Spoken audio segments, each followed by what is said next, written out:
So in this class, we will discuss about the single phase fully controlled converter connected to DC series motor. Okay, last class we have seen how the speed of the DC series motor is controlled by single phase semi controlled converter.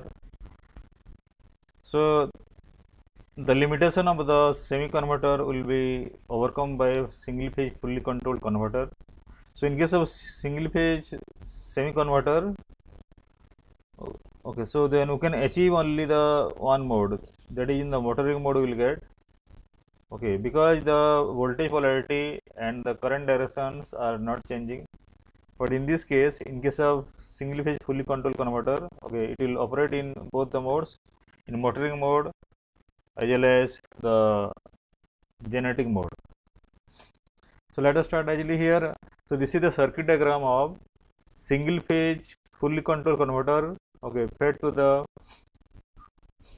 DC series motor. So this full control converter consists of 4 SCR, okay, T1, T2, T3, T4. Okay. So here the single phase full converter bridge with 4 SCRs are shown in this figure. Okay. So one thyristor pair, we can say this T1, T2, and the second thyristor pair will be T3 and T4. Okay. So in this case, okay, so the load is a DC series motor.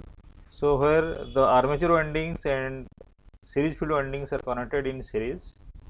Okay, here the input voltage is VA and output voltage or the voltage across the load is input voltage to the load or voltage across the load is V0. Okay, and current flowing through the load is I0. Okay. So here actually we are considering only armature control. So when the field control is required, then the field will be fed from the control converters. Okay. So here the input voltage or the AC voltage is VA. VA is equal to Vm sin omega t. Okay. In a cycle of the source voltage, which is okay already shown in this figure. Okay. So in the positive half cycle, the thyristors or the SCR T1 and T2 receive the gate pulse. Okay. So during the interval alpha to pi, and during the period alpha plus pi to 2 pi, the thyristors T3 and T4 will get the gate pulses. Okay. The motor terminal voltage or the voltage across the load, okay, and the current waveforms will be shown in the next slide. Okay. So here this is the your waveforms of the input voltage V, it is sinusoidal, okay, and this one is your output voltage across the load, and this is the load current. Okay. So during the positive half cycle, that means, okay, so when the T1 and T2 are conducting, okay, so when T1 T2 on, at the time the output voltage will follow the input voltage. So during the duration of pi plus alpha, so T3 T4 triggered and T3 T4 are conducting from pi plus alpha to 2 pi. Okay. So during the period, okay, we need to write the voltage equation during the interval alpha to pi plus alpha. Okay. So the same thing will repeat after the duration pi plus alpha onwards. Okay.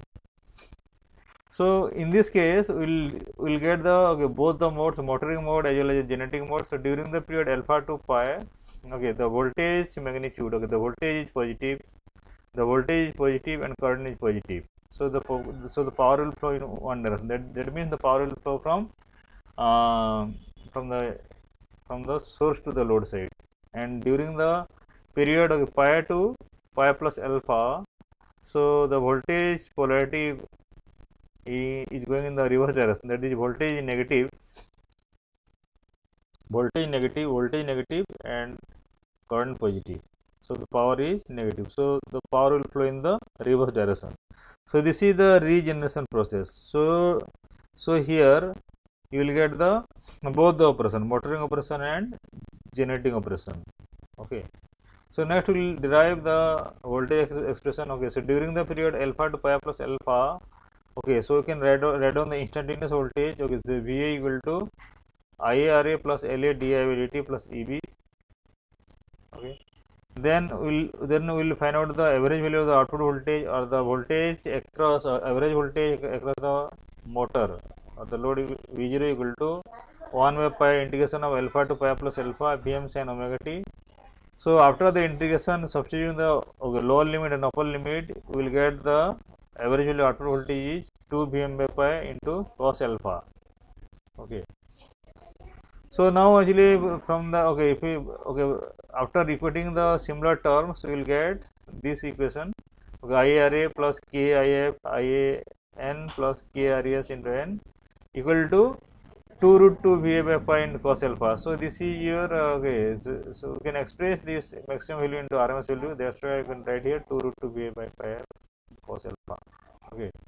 So from this we will get the expression for the speed. So speed equal to N equal to 2 root 2 VA by pi into cos alpha minus IRA KF into KRS. Actually for the series motor we know that the torque is proportional to square of the supply voltage, square of the current, armature current. Okay.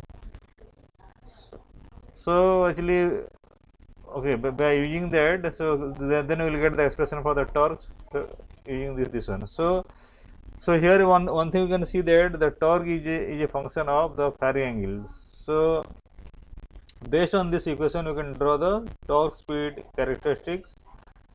Okay, it will be in the next slide.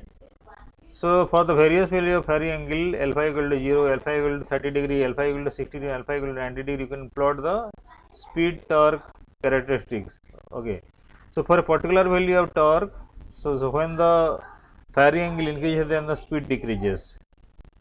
Okay, this is the speed torque characteristics. Okay, so speed control of induction motor into by the using the single phase converter. So the speed control of DC motor using the 3-phase converters can be discussed in the forthcoming classes.